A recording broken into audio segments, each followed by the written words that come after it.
O caso da Rua Cuba é um dos mistérios mais emblemáticos da história policial brasileira. Em 23 de dezembro de 1988, o casal Maria Cecília e Jorge Toufik Bulchabik foram encontrados mortos na casa onde eles viviam, na famosa Rua Cuba. O crime chocou pela brutalidade e pela aparente ausência de motivos claros, e principalmente pelo suspeito principal ser o próprio filho do casal. E aí, pessoas, tudo bem com vocês? Eu sou a Naka e sejam muito bem-vindos ao Horror das Minas. Se você é novo por aqui, aproveita e já se inscreve antes de mais nada. Assiste esse vídeo completo, no final deixe seu comentário para ajudar aqui no engajamento. Curte, compartilha, tudo isso ajuda bastante aqui no crescimento do canal. Então, sem mais falação, bora logo pro caso.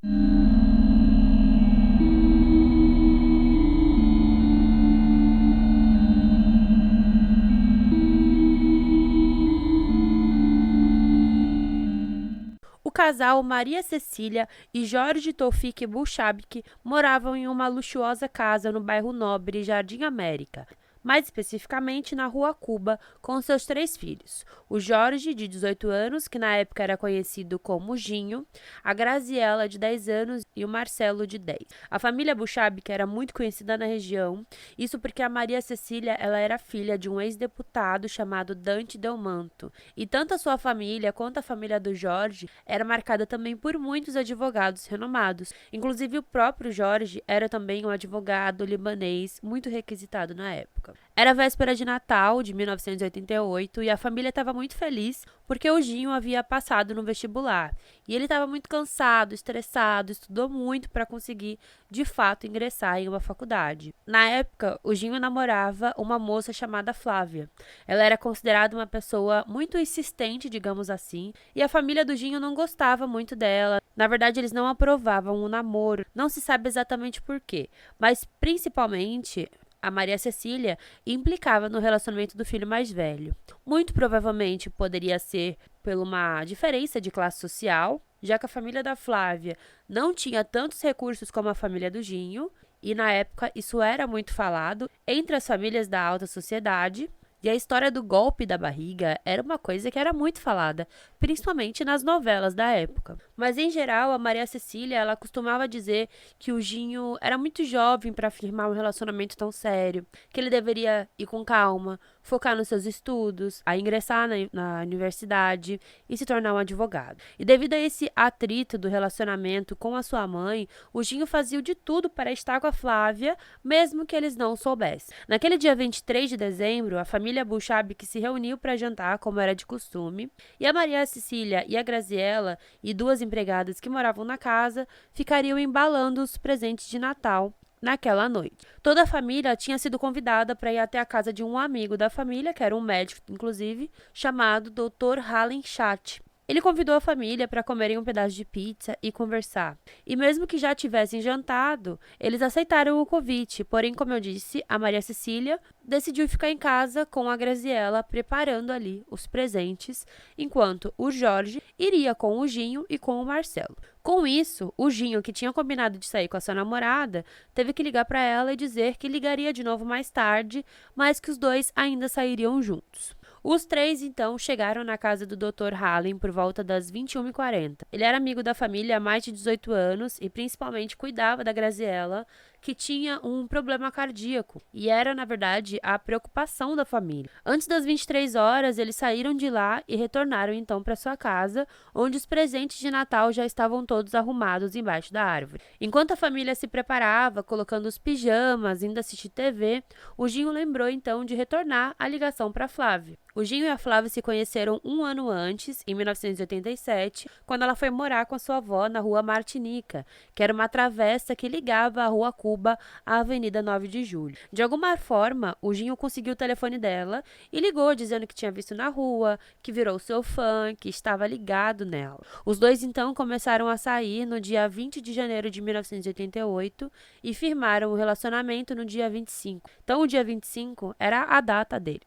No começo, eles se encontravam todos os dias, passavam muito tempo juntos e parecia ser um casal muito feliz. Naquele dia 23, após chegar em casa, ele e a Flávia então se falaram pelo telefone. Depois de praticamente todo mundo ter ido dormir, o Ginho e o Marcelo ficaram jogando videogame até por volta das 2 da manhã. Depois disso, Marcelo decidiu também ir dormir e o Ginho ficou ainda por um tempo jogando videogame, foi pro quarto, assistiu um filme e dormiu. Era uma noite muito chuvosa, com raios e muito barulho. Ele acordou por volta das 6 da manhã e às 7 foi na casa da Flávia com o carro do seu pai, um Monza branco, convidando a garota para sair. Ela achou estranho por conta da hora, mas seguiu-se então o passeio. Um pouco mais tarde, o Ginho voltou para casa e encontrou os seus irmãos e suas empregadas meio confusos, principalmente elas que eram as adultas, né? E elas estavam preocupadas porque a família tinha o hábito de tomar café da manhã juntos, porém, até então, os seus pais não haviam saído do quarto. E para piorar, a porta estava trancada, o que não era de costume, já que como a Graziella tinha esse problema cardíaco, os pais sempre deixavam a porta do quarto aberta, porque se algo acontecesse pela madrugada, era mais fácil para eles saírem de lá. Preocupado, então, o Ginho ligou para a polícia antes de tentar entrar no quarto. Em alguma das fontes para esse roteiro, diz que ele ligou para a polícia e outras diz que ele saiu procurando pelas ruas até encontrar uma viatura. É dito também que uma dessas empregadas, ela conseguiu olhar pela fresta do quarto e viu que os dois estavam na cama, mas que eles não respondiam ao chamado. O Ginho também tinha um receio de arrombar a porta e ter mais alguém lá, ou fazendo os pais de refém, algum ladrão ou coisa do tipo. Quando a polícia chegou no local, eles arrombaram o quarto e encontraram o casal, Jorge e Maria Cecília, ambos mortos, deitados na cama. A casa não tinha nenhum sinal de arrombamento, invasão, e segundo a perícia, os corpos eles foram mexidos, foram arrumados no local, para parecer como se eles estivessem dormindo. A arma do crime, inclusive, não foi encontrada. As investigações do crime foram muito confusas e tiveram muitas perguntas sem resposta, como, por exemplo, o fato da família ter um cachorro e ele não ter reagido ao possível barulho do tiro, nem ninguém entrando na casa. Mas lembrando como estava chovendo, estava muito barulho, poderia ser que tivessem confundido esses barulhos. Um vizinho disse que um dos seus animais teria se assustado naquela noite por conta do barulho, mas ele não sabia exatamente o porquê, e todo mundo achava que era devido aos trovões e etc. Tudo levava a crer que, se eles foram mortos, o culpado seria alguém da própria residência. O que dificultou ainda mais as investigações foi o fato de que muitas pessoas entraram na cena do crime, inclusive no próprio quarto onde ocorreu o crime. Isso incluindo pessoas da família, amigos, perícia e policiais. A família e os amigos, principalmente da Maria Cecília, estavam muito curiosos, tentando também de alguma forma investigar por si só, já que muitos deles eram da área de direito penal. Ou seja, toda essa quantidade de pessoas só fez poluir ainda mais a cena do crime. Inclusive, quando a polícia voltou à cena do crime para investigar ainda mais, isso 2 dias depois do caso, tudo havia piorado. As roupas das vítimas foram tiradas e lavadas na máquina de lavar. O carpete do quarto também não estava mais lá. Ou seja, tudo seria ainda mais difícil para que descobrissem como de fato tudo aconteceu. A suspeita era que o assassino teria entrado na casa da família entre 2 e 5 da manhã, entrado no quarto, atirado primeiro no Jorge, já que seu primeiro tiro teria sido de raspão. O Jorge ainda tentou levantar, mas foi atingido a queima-roupa por um tiro próximo ao nariz. A Maria Cecília, em seguida, ela tentou fugir, mas ela foi empurrada, batendo a cabeça na cama, o que lhe causou, inclusive, um ferimento. E antes que ela pudesse novamente tentar se salvar, ela então levou agora 2 tiros. Depois, os corpos foram arrumados na cama pelo menos 2 horas depois do crime. Ou seja, o assassino teria passado horas na cena do crime, ninguém ouviu absolutamente nada, nem a cadela da casa, nem os familiares. Tudo era muito estranho. A mídia em peso só falava desse caso na época e tudo se tornou algo extremamente midiático. Muitas pessoas tentavam investigar quem seria o culpado, criaram inúmeras teorias sobre o que realmente teria acontecido. Inclusive falaram que o Jorge teria cometido o crime contra sua mulher e depois contra si mesmo, o que não fazia sentido algum, já que a arma não foi encontrada com ele. A família da Maria Cecília nunca foi muito a favor do casamento entre ela e o Jorge, e também não demorou para que eles começassem a dar entrevistas falando como era o casal. Eles falavam que o casal brigava bastante, que a casa era marcada por muitas desavenças, o que para os filhos isso nunca foi verdade. Os filhos dizem que a sua casa era uma casa feliz, que a família se reunia todos os dias para jantar às 7h30 em ponto, todo mundo conversava sobre o que aconteceu durante o dia, sempre foi um local muito harmonioso, de muito amor e paz entre eles. E como a suspeita era de que o assassino fosse alguém da própria casa, começaram a investigar então os moradores.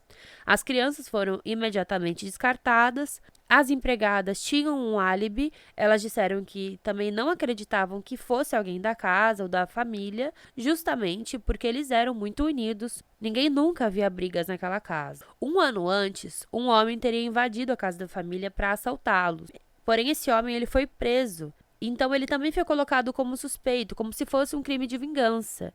Porém, ele não morava na cidade quando o crime ocorreu. Então, ele também foi descartado. E a única pessoa que não tinha um álibi consistente era o Ginho, o filho mais velho. Como eu disse, ele passou a noite em casa jogando videogame, depois dormiu, foi o primeiro a acordar e saiu com a sua namorada às 7h. Como a Maria Cecília não aprovava a relação, para a polícia e para muitas pessoas, aquele era o motivo perfeito e principal do crime. Quando ele ficou sabendo que ele era o principal suspeito, ele entendeu completamente, ainda disse, tudo bem, eles têm direito, mas que investiguem a verdade. Porém, ele percebeu que a polícia e a mídia distorcia a sua imagem. Se ele espirrasse no canto, dizia que ele estava dançando após a morte dos pais. Então, ele ficou até recluso, passando meses sem colocar o pé para fora de casa. O seu irmão, inclusive, disse que ele chorava enquanto dormia. Segundo o próprio Ginho, ele nunca foi tido como suspeito, ele era tido como culpado. E até o apelido que ele ficou muito conhecido por esse caso foi imposto pela mídia, que foi o apelido Jorginho, diminutivo do nome do pai.